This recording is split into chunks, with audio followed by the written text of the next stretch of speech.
Very nice of you and very nice of all of you to be here.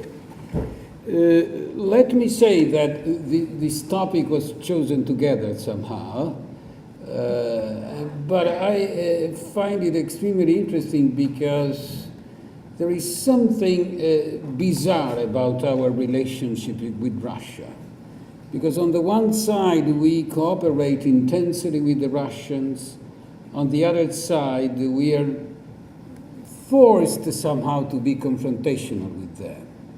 At the same time, they are aware that they share with us several vital interests, but as several authors have written, they tend to be paranoid with us, and mostly with the Americans, more than with the Europeans.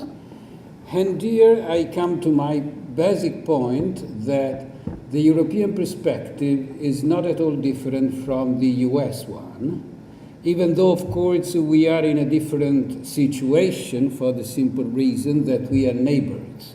Neighbors, the European Union is now at the border of Russia and vice versa. So this makes our case slightly different, but substantially the difference is not relevant at all. Let me begin with my first point, the sort of schizophrenic attitude that we have had up to now with cooperation on the one side and confrontation on the other. Cooperation between the European Union and Russia is even more than cooperation, I would say. If you think that in cumulative terms, 80% of the foreign investments in Russia come from the European Union, we could speak of economies that are even more intertwined than linked. Second, the energy issue, and therefore the natural gas that we are more and more buying from them. Of course, this tends to be presented, the second item, as a dependence of the European Union of Russia. It is not so. They cannot eat their natural gas, and they are well aware of it. And therefore, natural gas creates a condition of interdependence between us, which of course leads the two parties to find agreements, to find solutions whenever any kind of issue might arise.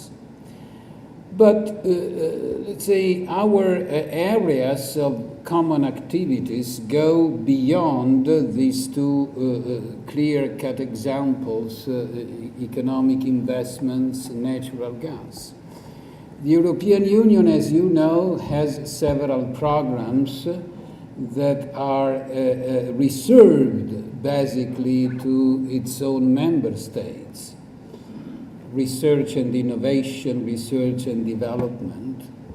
We are now working on our 7th program of research and development. And if you look at the countries and at the centers of research taking part in the program, which means in specific projects proposed to the program and accepted by the Commission and therefore supported financially on the European budget, you might also think that Russia is a member state of the Union in the sense that you find the Russian institutions the same way as you find Italian, French, Belgian, German, etc. So there is a very close interrelationship also in this area. We call our common European activities in the area of anti-terrorism, anti-criminal organization, and the similar area of freedom, security, and justice. Well, Russia frequently is associated to our common and joint activities in fighting criminality and in fighting terrorism, which is quite obvious because they are so close to us that in terms of, let's say, joint police teams working together in the same area, it happens that they are part sometimes of our own activities. And despite the fact that, say, we have even closer neighbors, such as the Western Balkans, which are, I hope, and I work for, will enter as soon as possible into the European Union. And these countries, mostly their students, their businessmen, have the problem of visa and the cumbersome procedure they are subject to get visa and to enter into the European Union. Even more cumbersome after security became such a paramount issue for all of us. Well, one of their main requests has been, we want a visa facilitation program for us, for the Western Balkans, for the specific reasons of our being so close to you. Well, the first visa facilitation program was adopted for the Russians. And after that program was adopted 2 years ago, similar programs along the same patterns were adopted for each of the Western Balkan countries. So you understand under how many angles this kind of cooperation is going on. Of course, there are also other areas where cooperation goes on, areas where we are not European Union only, we are NATO, and therefore with the US. Think of Afghanistan. But this goes to my second point. But in any event, it is quite clear that our let's say, military resources and others wouldn't easily reach Afghanistan without the cooperation of the Russian. And that's it. I mean, this is something that has been going on. It has continued. At the same time, we have adopted decisions or events have occurred due to which the relationship with them has turned out as very difficult, sometimes harsh. Georgia is one of the cases. Who started that kind of business is something that should be inquired about. But in any event, it happened in August. But we don't have only that. Let's say we have the fact that throughout the years we have continued a policy due to which enlargement of the European Union and enlargement of NATO have proceeded jointly, with one specific element, that NATO has always arrived first, also for practical reasons, because joining NATO is not so difficult as joining the European Union. Let's say, preconditions for joining the European Union are much more cumbersome.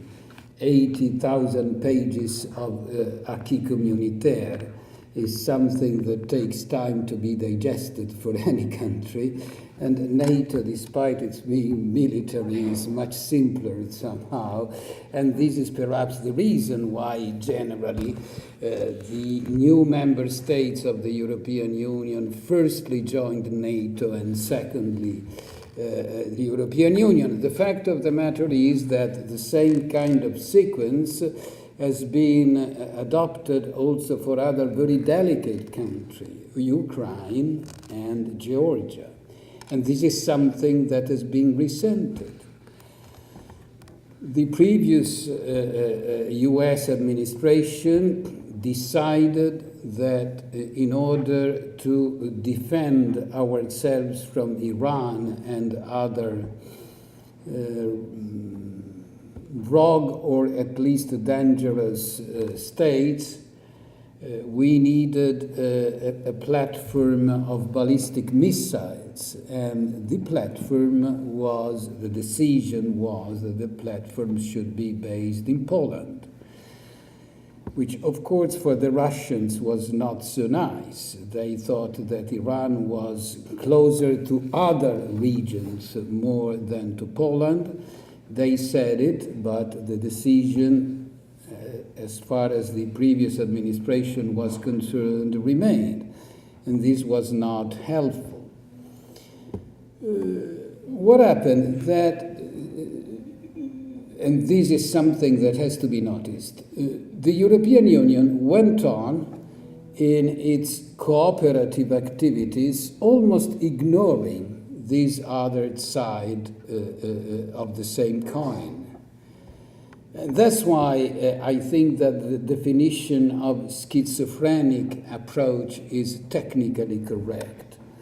And if you look at the, not last, but the meeting between the two parties in October, when Georgia was still there, a very hot issue, and the missile business was another very hot issue, the meeting between the Russians and the Europeans went on easily and completely ignoring this. That's too much. Almost completely ignoring.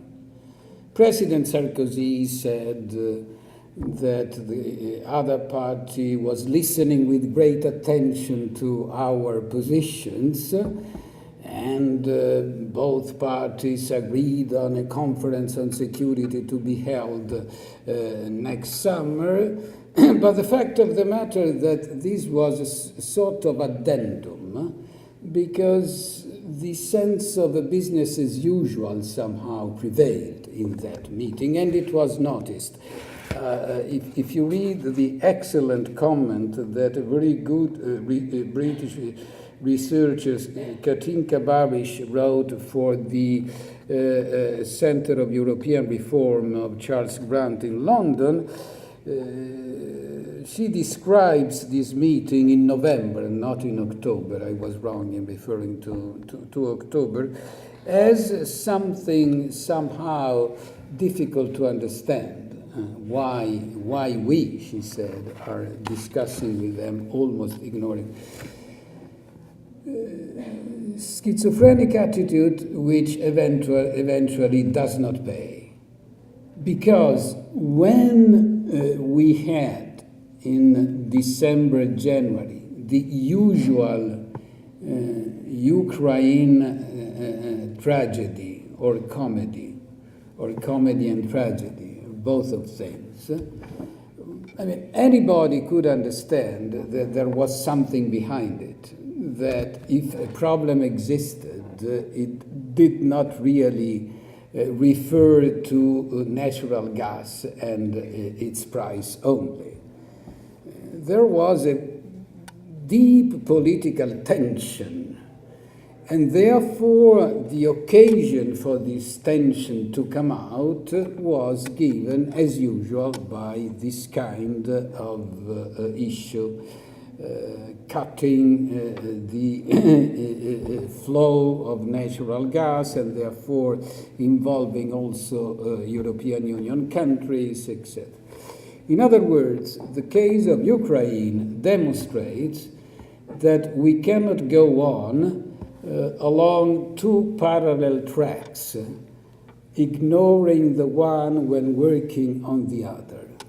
And this makes a lot of sense. I mean, because we cannot easily, continuously, and in good faith, with the necessary mutual trust, cooperate with somebody if there are so relevant reasons of confrontations with this somebody that no agreement is possible on very delicate matters. And we have to come to terms with this divided reality and find a way to create a sort of common framework in which all of these issues find an acceptable solution, which, of course, might occur only if all of the items that go to security find an acceptable solution for both. A very high official of the European Union in a meeting, in a conference that I took part in a few weeks ago in Barcelona, said that we have to find a place where the Russians feel comfortable in relation to security. And of course, we ourselves have to feel comfortable, not the Russians only. This is quite obvious. So we have to face this kind of remarkable issue. And in order to do it, we have to decide two things. What do we want with Russia? And when we say what do we want, who are we? Who are we, in my view, are Europeans and Americans, for the very simple reason that the strategic interests involved in the relationship with Russia are exactly the same, that there is no difference at all. We have nuclear proliferation, we have terrorism, we have energy security, we have climate change, we have drug trafficking and other criminal activities. I may add, because it's more European than American, stability in the neighboring countries, which is actually a common interest that we share with the Russians, despite what both of us are doing with Ukraine and Georgia. Largely, I would say that these two can be considered an American interest, even though not so directly as it is for the European, for the simple reason that we are there and you are here. But that's the only difference in terms of distance, not in terms of quality. Now, being it so, on the assumption that the Americans and the Europeans have the same basic interests vis-à-vis the Russians, and the Russians have our own interests in the world. This is another important point, because if we rationally reflect on their role in the world, we understand that in terms of anti-terrorism, anti-criminality, energy security, climate change, and nuclear proliferation, they themselves share our own interests. So here we have a set of interests in relation to which we have the Europeans and the US on the same side, both of them interested in finding the right connection with the Russians, because also the Russians may stand on the same side. Why does it come that we we can easily find an agreement, Americans and Europeans? It's not so easy with the Russians. And again, and here is, what do we want with Russia is the relevant question. Why am I saying so? I want to be very candid. When Georgia came out as an issue, there were reactions both in the States and in Europe as if communism had happily returned in Russia. And therefore, we could happily resume our previous positions without any more sophisticated kind of analysis. We have our traditional enemy there. We can restore the traditional conflict between us and them. We are here, they are there. Which is partially true, not in the sense that communism has returned in Russia, because frankly speaking, this has not happened. But because inside that country, there are those who see the relationship with us in the same kind of adversary scheme that was typical of their previous regime. Nationalists, militarists, and others. But Russia is not monolithic. There are other positions inside that country. And therefore we have to be aware of this very obvious truth that whatever we do, we have an impact inside the country. And that impact might lead to, let's say, give a sort of internal success to one of the two sides or to the other. And this is something that I have personally tested. I've talked to some old friends that I had in the liberal wing, if we may call it this way, of Moscow. And one of them told me a few days ago, I fought communism for my entire life. I cannot find myself as if I were one of them. You cannot consider me as if I'm not. So, what can we do? What can we do? Let us think for a moment to the developments that have occurred, let's say, after the end of communism, the fall of the Berlin Wall, Russia as it was at the times of Yeltsin, Russia as it was in the initial years of Putin, Russia as it is now. Well, I say something that all of you are well aware of. Russia is a very proud country. It has always been such, so. And therefore, the humiliation that they had to suffer immediately in the years that followed the end of communism was a sort of deep injury for them. They were treated by us as a small country. All of us had in mind that their GDP had fallen to the level of of the smallest European member states, that their army had substantially faded away, and therefore in terms of military strength they were becoming irrelevant. They were indebted to death.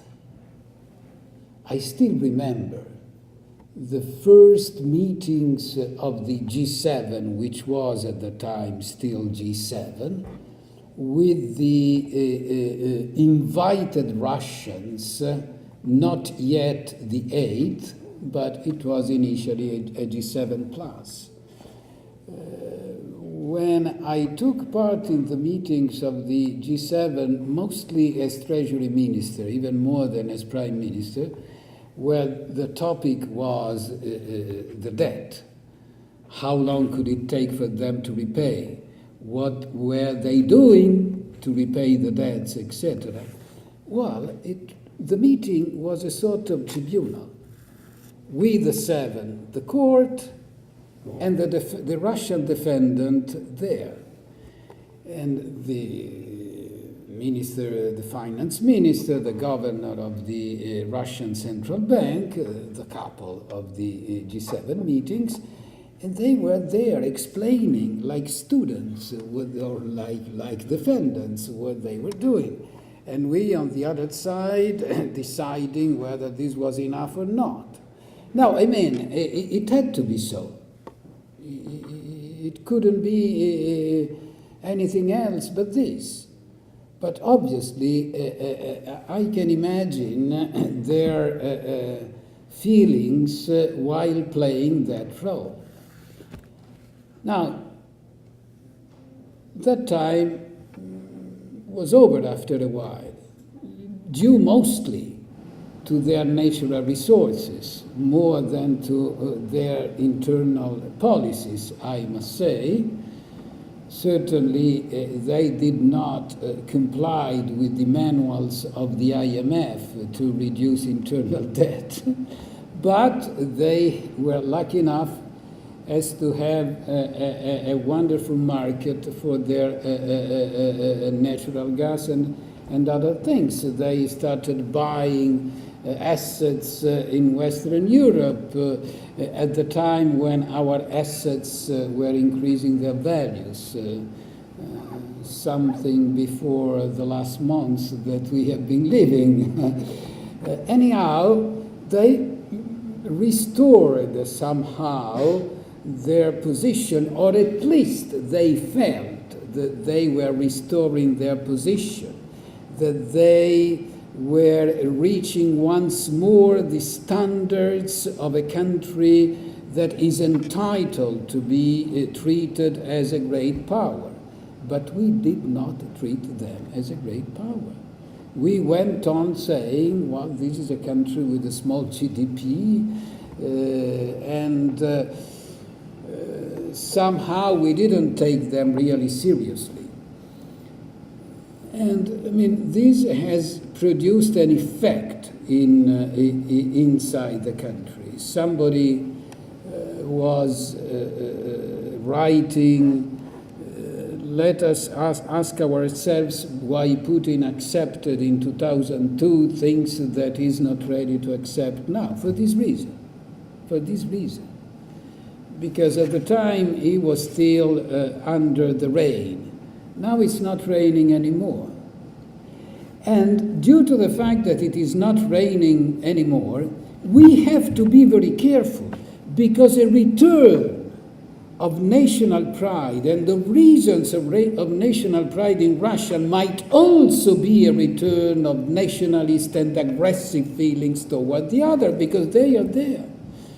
Because Russia is a country where the army still play an important role in ideological terms. Russia is a country where Stalin is still very popular, like it or not. And therefore, there is a tiger there. There isn't only a tiger, but there is a tiger there.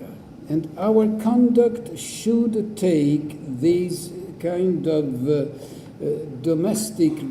range of domestic positions in very serious consideration. Of course, it is not easy for us just to ignore the fact that Russia, besides these aggressive instincts that are still rooted in the country, also is not a nice democratic system. Human rights are not a priority there. journalism is a very risky kind of profession. And sovereign democracy, as it's being called, means several things, where national sovereignty is still something aggressive toward third countries on the one side, and where authoritarian methods of governance still prevail over the rules that we considered appropriate for a liberal democracy. So we are well aware, we have to be aware of these things. But again, what do we want from them? Do we think that a development is imaginable of the country toward more democratic patterns, not necessarily leading to our systems, which is not necessarily possible, but going, let's say, taking more distance from the traditionally authoritarian methods of government that they experienced in the past. It is not easy to transplant democratic rules in a country that never experienced them. Don't forget that there is an enormous difference between Russia and the other communist countries, because the other communist countries enjoyed communism for some decades after experiences the developments of governance of all over Europe. Russia substantially was out of this process. And they passed from their Tsar to the communist regime in the early 20th century, without nothing in between, which is a problem anywhere in the world in terms of development of systems of governance. One of the problems of Iran is this one, after all, and it is substantially the same historical sequence. And it's not the only other case. So democracy takes time. It took centuries in our countries to get rooted. And therefore, I still remember, immediately after the fall of the Berlin Wall, I was talking to Russian friends, and they said to me and to others, be patient, because it will take many, many, many years. Several of us are convinced that we have to create a democratic system in Russia. But we are equally convinced that it will take years and years and years. And they have not arrived as yet. So, to make it short, we have to find a way to, let's say, organize our positions. And my simple, and I make it simpler perhaps than it is, but my simple suggestion is we cannot expect them to proceed along the route of better and more acceptable rules in terms of human rights and democracy unless they feel safer in relation to their security. Because if they don't feel safer in relation to their security, the anti-democratic forces that exist in the country will prevail. We need a sort of steady, safe, and not considered by them dangerous kind of climate to exercise successfully the influence that we have to exercise upon them to change also their domestic patterns. Therefore, security remains the main issue. Therefore, starting with human rights doesn't lead anywhere. And we know that it doesn't lead anywhere. Whenever we start with human rights, after all, Putin, who is a clever man, reacts by opposing the double standards that we are using. He did it the other week with Barroso. Barroso tried, and he said, well, and what are you doing? Is Western Europe the golden framework of democracy and human rights? Are immigrants coming from our countries better off than they are in Russia? Are you treating everybody according to, etc., etc.? And it's easy to demonstrate that, not to speak of Guantanamo, etc., etc. So there are always reasons for them. We might say, well, but there is a difference. Our mispractices in terms of human rights are clear exceptions to a system that on the whole work. In your case, it's not the exception, it's the rule somehow. Yeah, I mean, but it's, I repeat, it's not easy. So security. Security means several things, which are, in my view, easier than they seemed months ago. I remember months ago it was impossible to tackle these issues with them because there was the missile issue. And actually Medvedev had counter-proposed their missiles in Kaliningrad. I was telling Rita Hauser yesterday evening that yes, I was telling you that what I had in mind, but I mean, sometimes things are simpler than they seem. A telephone call might be enough. Not by the president that had initially decided about the missile platform, but by a new president. Well, the new president made the telephone call, and this changed the picture in relation to the missiles.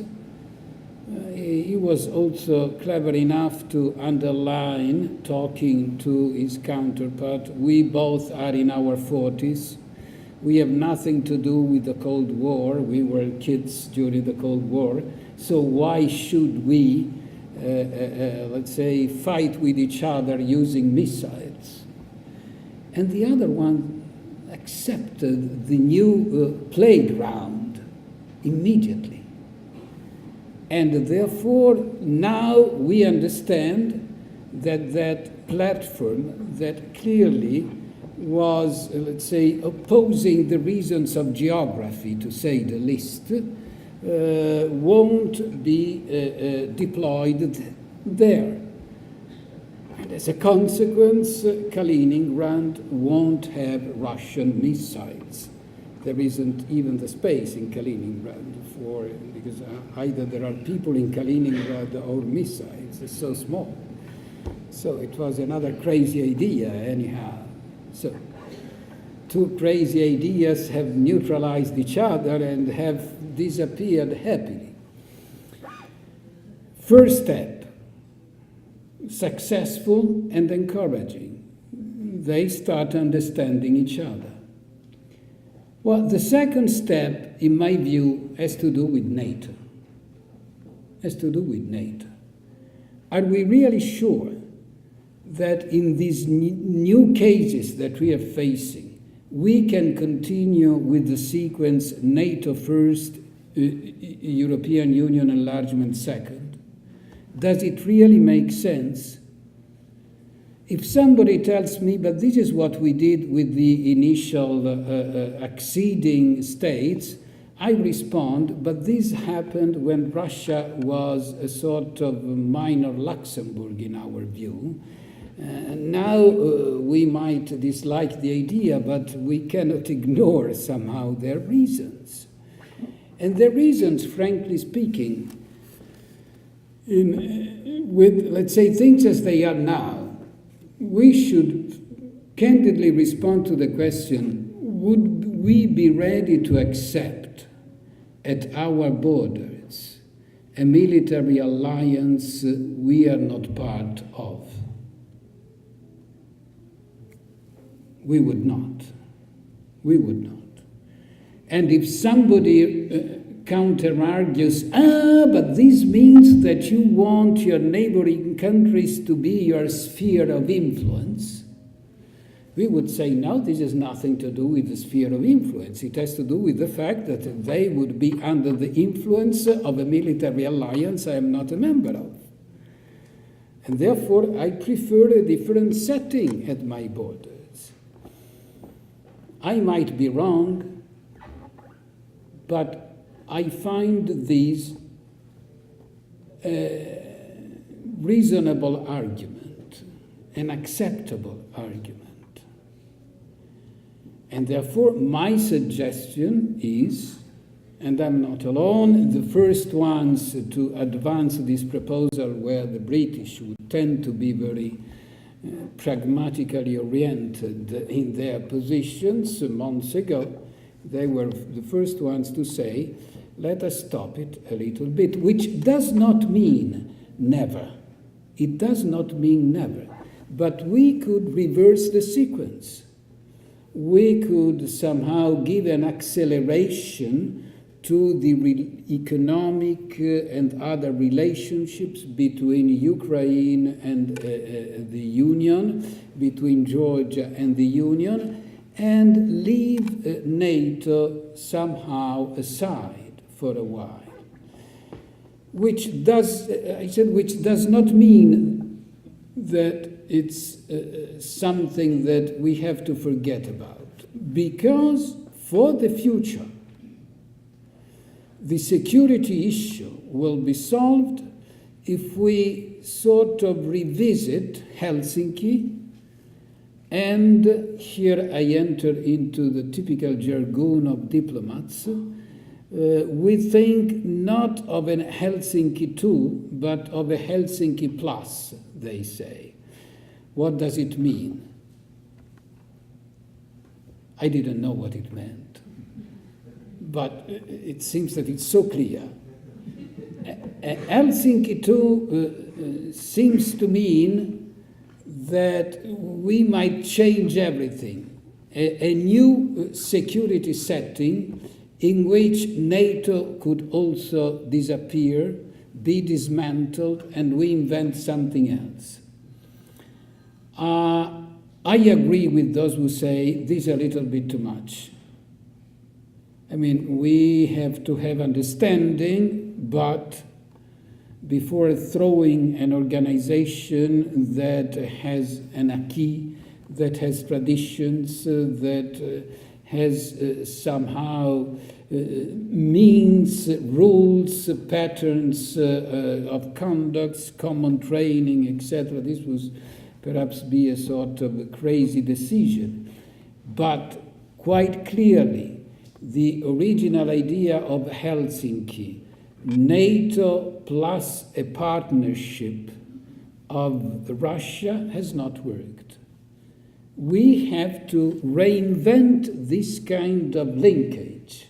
This is what we have to do. We have to reinvent this. And reinventing this implies an idea certainly different from the one that initially Medvedev had in mind when he proposed a conference on security for the next summer. Namely, the idea of a Euro-Russia security, leaving the Americans somewhere else. This was already at the time unacceptable for us, but perhaps it's meaningless for him now. And the future frame is a frame where this security includes Europe, the US, and Russia. If the fact that we share in the world the same interests is a fact, and it is such, as I said. Of course, having the US and Europe means having the two components that are trained on the basis of common policies and common values. The added element could be more easily inserted precisely for this reason. precisely for this reason. But we have to aim at a security system for us and for the world, including the three of us, which of course has a lot of useful byproducts. It somehow precludes for the future Eastern alliances that perhaps nobody wants, but could become unavoidable for them should the relationship with us be somehow interrupted. I think of China and Russia. China and Russia don't like each other. But in the latest years, they have been working together, military exercises together, because if the West is the enemy, at that point the others join with each other. And this is something against our interests, and we have to avoid it. Somebody has also envisaged a possible alliance of oil and natural gas producers. And along these lines, Russia would be with Iran, and not with us, limiting and curbing the dangerous, let's say, factors that all of us understand exist in Iran. So, I mean, it would be a formidable kind of conclusion, not easy, but in my view, this is what we should aim at. At that point, making the European cooperation, let's say, less contradictory, less inconsistent with the security matters, and also giving us the necessary authority to influence their domestic process.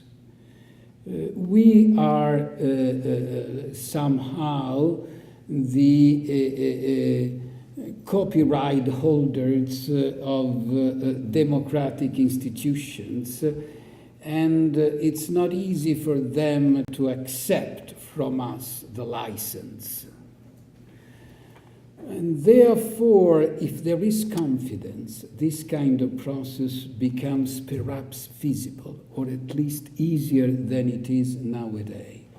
Building confidence, on the basis of this confidence, somehow give more force to our action for better democratic patterns and higher protection of human rights in Russia. But confidence comes from security. And in security, there are things that we have to change. And this is what I wanted to tell you.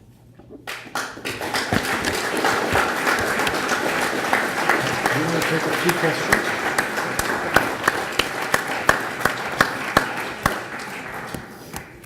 Well, thank you very much for those very insightful remarks. We have time for a few questions.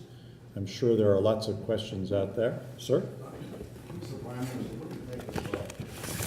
Wait a second, she gives you a microphone. Mr.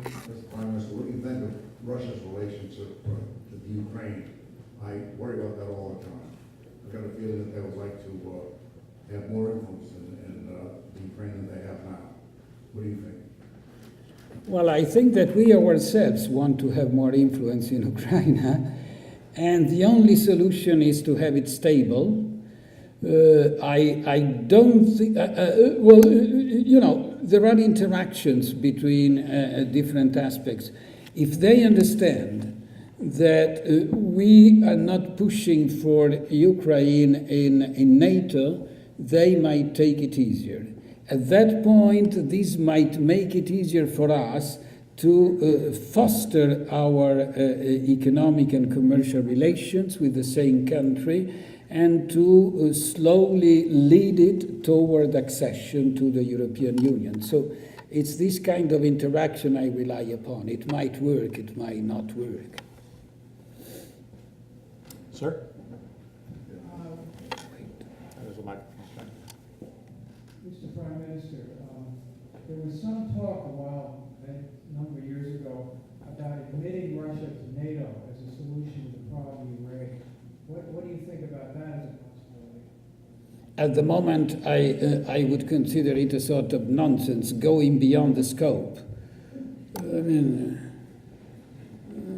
because it's something that is against reality. I think that restoring a sensible and working partnership between them and NATO is already a formidable outcome. I would pursue that for the future. I don't know, but at the moment, I wouldn't set the target, so high. I think it is too high.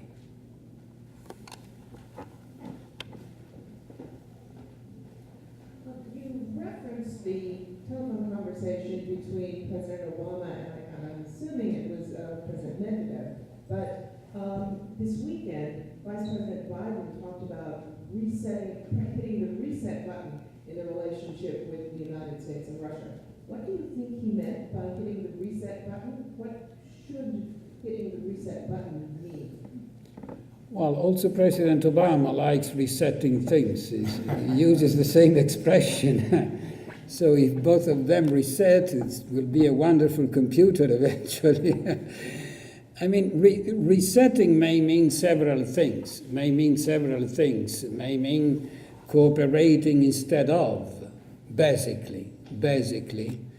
I can't forget that years ago Putin spoke of a Western vocation of Russia. And I liked that expression deeply because Russia is in between. It's in part Europe, in part Asia.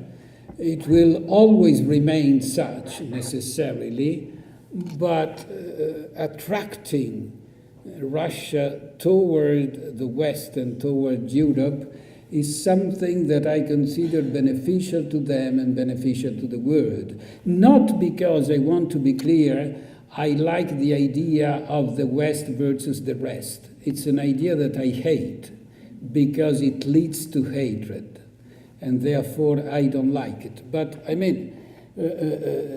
strengthening cultural links also is extremely important because this is something that can be done. So let him reset. I just want to interject that on a visit to NATO headquarters many years ago, we asked the same question that Stephen Schlesinger just asked you about to the Polish representative to NATO. What about having Russia join NATO? And the gentleman responded, Russia join NATO? Russia is an Asiatic power. Yeah, but this is something that is being said also for the Ukraine. Right. They have this problem. And for the Turks. You mentioned that years ago, when Russia started to take part in the G7 meetings, it was economically not seen as really being a partner there. And then, obviously, with the increase in the price of oil and natural resources, the country became very important. Now we have the meltdown of the financial markets, and also significantly in Russia, but also natural resources. What effect is that going to have on the pride of Russia that you mentioned before? Well, some of them are being humiliated. Western bankers well know about the queues of Russians trying to sell desperately their titles in the last weeks because they have been losing enormously, I would say. In my view, this is not bad. This is not bad because their richness had nothing to do with the wealth of the country. These were groups extremely rich, too much, I would say. The way they are spending money in our countries is incredible, really incredible. Golden furniture, for instance, Of course, there are Italian small firms happy to produce beautiful chairs with golden pieces here and there. I remained horrified when I saw them, and I was told, well, this is what the Russians want to buy. Okay, sell them these things. So if they stop buying these things, I don't think that Russia will suffer very much. I think that, this might give, say, real economy more attention also there. I think that our investors in Russia are happier for this reason, and they remain rich because of natural resources. We all know that the low prices of oil and gas now are sort of parenthesis, because as soon as the economy recovers, prices will go up even more than before, because as you know, nobody's investing now in new research because prices are too low, and therefore there will be an increased mismatch between demand and offer when the economy recovers, and the Russians are there. Sir? Yes, just gonna, Wait. I was just gonna suggest that I assume before you join NATO, you should have a cohesive feeling in your country. Eastern and Western Ukraine are considerably different. I suspect that if Abkhazia and South Ossetia would be a prelude to the Crimea seceding from the Ukraine and joining Russia, if they did, that seems the most likely outcome, doesn't it? They tried to join NATO. But I haven't touched upon the future. You're right, because this is something that I was talking for too long, and I left aside. Well, what will happen there? What will happen there? This is very delicate. I think that the same postponement of NATO that might make sense for Ukraine might make even more sense for Georgia.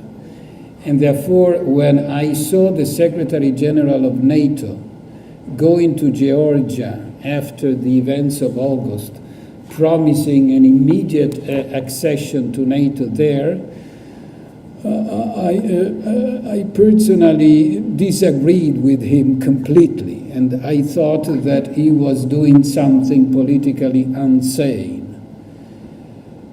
But I was not surprised. Anyhow, this is another matter. What will happen with Ossetia and Abkhazia? Will their separate status remain? Of course, should we promote the entrance of Georgia in NATO, the separation would remain. I have no doubt about it. In a different climate, there could be some sort of renewed agreement with loose relationships in the same system. Here, we pay the price of the decision that we took on Kosovo.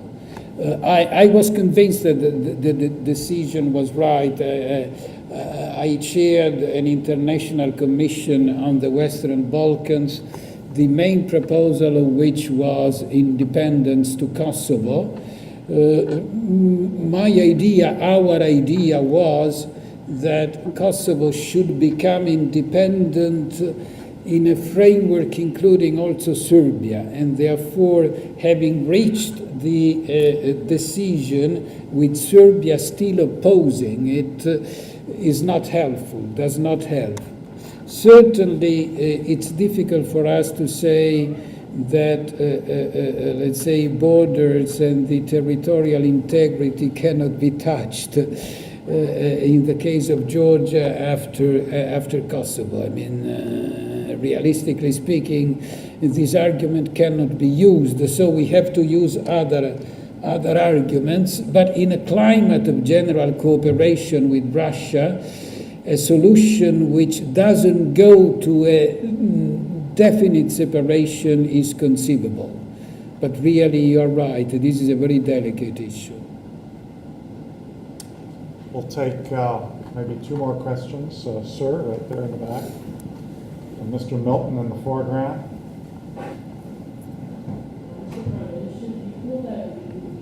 Well, my problem is that I hear the air conditioner, but not you. Is it possible to use a conciliatory tone with the Russians and still not appear as helpless in the face of Russian aggression? Have you heard of this? Is it possible to take a conciliatory tone vis-a-vis the Russians without appearing weak? No, I mean, you should not appear weak. Of course, again, it depends on what do you mean by being conciliatory and being weak. Let me use another argument. I've never understood the argument of the previous US administration that you don't talk to your enemies. This is something that it's not profitable in international relationships, because you talk even too much with your friends, and there is frequently no need to talk to friends, because we understand each other without words frequently. So, I mean, conciliatory means let us discuss the issues that we have in common, and let us discuss the problems that you feel with us. Again, I could repeat my question: would you accept at your borders a military alliance you are not a member of? If you say that you would not, you are not conciliatory with the Russians if you assume that this is a correct position. This is my point.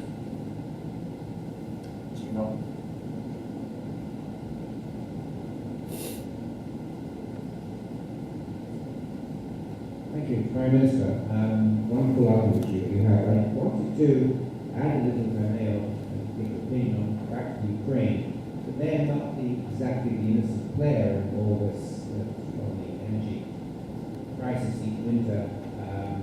Your Prime Minister and President who once allies and now fighting bitterly against each other. I gather there's a transport holding company where the ownership is somewhat dubious, and thought that there may be mass bribery going on. And of course, Ukraine doesn't want to be a satellite of Soviet or Russians, and yet wants to have still maintain heavily subsidized gas prices. Yeah, this is a good point. This is a good point. But, I mean, yeah, they want the natural gas. They want it at a lower price, and of course they don't want to pay the political, let's say, price of it. I can understand their position, after all. They have, at the moment, no other resources, no other natural gas for them. And this is due to us, to the Europeans. Because if we want to reduce the dependence of Ukraine, we have to give them other options, which means several things. Having other pipelines coming from other sources and also reaching that country. Interconnecting our grids. This is a basic point that is generally ignored. We might enormously reduce the need for peripheral countries to depend on Russia should we interconnect ourselves with each other and spread all over the power we already have in our plans. So what you are saying suggests exactly what I have in mind, that in order not to be conciliatory in the sense that he was saying, we have to make these neighboring countries as independent as possible of Russia. And in order to do that, we have to intensify our economic efforts toward them. Let's take the case of the Russian Navy that is there. In 2017, the convention will be over. So what do we want there? That the Russians remain. If we do nothing, they will remain, because they are the only economic resource of Sebastopol and of the surroundings. If we want the convention to be brought to an end, we have, what can I say, to build highways, to build railways, to create the connection between that area and the rich common market that we have. So this is the right conclusion that can be drawn from your remarks, I would say. We'll take one more question. Right here. Ladies first. Yes. But they were two ladies. Okay, we'll take two questions. Two ladies, two questions. Unless the question is the same, which is unlikely.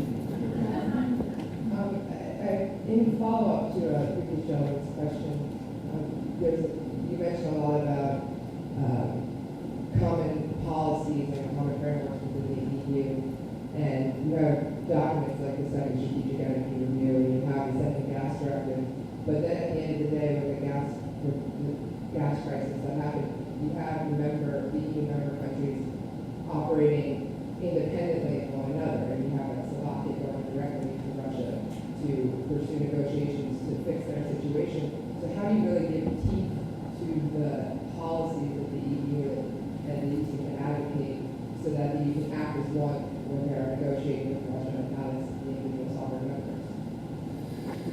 Yeah, I mean, what can I say? I mean, you're right. Well, let me speak of the European Union as if, which I understand is a little bit sort of prescriptive, sort of normative kind of position, but I'm quite confident that we might improve our attitude toward common positions for the future, mostly in areas where the costs of fragmentation are so immediately visible. Dealing with Russia on natural gas one by one is a sort of financial suicide somehow. And therefore, now this, I speak of the European Union as if for this very reason, because sometimes we have to face issues upon which we are really divided. And there is nothing that you can do to, let's say, bring all of these positions toward unity. If the case of Iraq was the clearest example of all. It was substantially impossible to have a common European Union because some of our countries were strongly against the military operation there, other were supportive. So, I mean, in this case. But out of these hot and divisive issues, converging toward common positions is more and more likely, I would say. We know, but this is perhaps next year appointment, if we are going to have one, the Europeans understand more and more that we are needed as global players in a world that is going to be multipolar, or as a Russian researcher defined it, this is the Dragoon, a unipolar minus world. It's another funny definition of the future world. So not really multipolar, still based on the US, but minus. Something like we did this morning with our candidates. Yes, yes, minus, these sort of things. And in order to be a global player, all of us understand that common positions are absolutely needed. And if the Lisbon Treaty will be ratified, as I still hope, we will start having the single voice, which is already an improvement. But I mean, I cannot say really that you are wrong. One more question? Yes. Just going back to Ukraine for a minute, how do you believe the upcoming elections are going to play out, and how do you believe the outcome will affect these various dynamics? Yeah, it might, and it might not, because I'm very respectful for any country, but I think that basically in the case of Ukraine, if there is an agreement between Russia, the European Union and the US that we are not going to interfere, and we are not going to foster contrasts inside the country, it will be much easier also for those who have to run domestic policy, I would say. Because if you, I mean, I don't want to become repetitive. You see, let me say this. The previous administration signed here, Washington, signed a strategic partnership agreement with Ukraine with several, sensible clauses, but I was struck by the following one that says, this charter is based on core principles and beliefs shared by both sides. And the first principle and belief was the following: support for each other's sovereignty, independence, territorial integrity, and inviolability of borders constitutes the foundation of our bilateral relations. So, this is not helpful. I had a sort of confrontation with a diplomat of that country who defended the agreement and said, well, but we can do several things, also cooperating with the US. Of course you can, but tell me what your contribution will be when the US will be militarily invaded by Canada. You are referring to this with this clause? So, how can you create the, let's say, false image of a bilateral relation between the US and Ukraine based on the mutual protection against foreign invaders? So this is not helpful. If this thing finish, and it seems that they are finishing, life will be much better also inside the country. Thank you very much. Please join us for a reception, and if you have more questions, you can ask the Prime Minister questions during the reception.